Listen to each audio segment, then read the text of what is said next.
কিসে রিজিক বাড়ে, কি করলে রিজিকে ভরপুর বারাকা হয়, রিজিকের চাবিকা ঠিক কোথায়, কোন পথে চললে রিজিকে ভরপুর বারাকা হবে, আমার জীবনে বরকত নেমে আসবে রিজিকে, এটা জানতে মনে যাচ্ছে না আমাদের? হ্যাঁ, কষ্ট হচ্ছে আপনাদের? কষ্ট হচ্ছে? তাহলে কি করলে রিজিকে ভরপুর বারাকা হয়, কি করলে আমার জীবনে ভরপুর বারাকা নেমে আসে, এই পয়েন্টটাতে আমরা একটু আলোচনা করি। যেসব কাজ করলে আমাদের জীবনে রিজিকে আসমানি বারাকা নেমে আসবে, আমাদের রিজিকে আসমানি বারাকা নেমে আসুক, আমরা চাই কি চাই না? সবাই আমরা চাই নিশ্চয়ই। যে কাজ করলে রিজিকে আসমানি বারাকা আসে, এর এক নম্বর হচ্ছে তাকওয়াল্লাহ, আল্লাহর ভয়।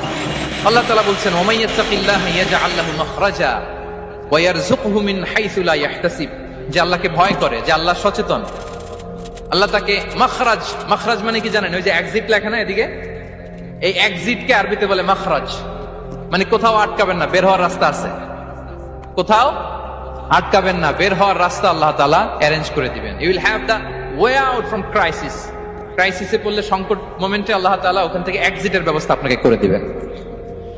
ওয়া ইয়ারযুকহু মিন হাইসু লা ইয়াহতাসিব, এমন জায়গা থেকে আল্লাহ তাআলা রিজিকের ব্যবস্থা করবেন যে সে কল্পনাও করে নাই। এরকম অনেক সময় হয় না যে আমি ভাবিও নাই যে এখান থেকে আমার রিজিকের বন্দোবস্ত হতে পারে, কোত্থেকে যে রিজিক চলে আসলো, এরকম জীবনে মাঝে মাঝে হয় কি হয় না? ব্যবস্থা করেন কে?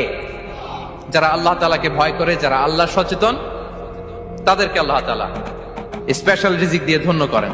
তাকওয়াল্লাহ। পুরো কোরআনের মূল শিক্ষা কি? পুরো ইসলামের এসেন্স কি, জিস্ট কি, সারাংশ কি যদি আমাকে জিজ্ঞেস করা হয়, আমি বলবো তাকওয়াল্লাহ, আল্লাহর ভয়, আল্লাহর সচেতনতা। আল্লাহ ইজ ওয়াচিং মি।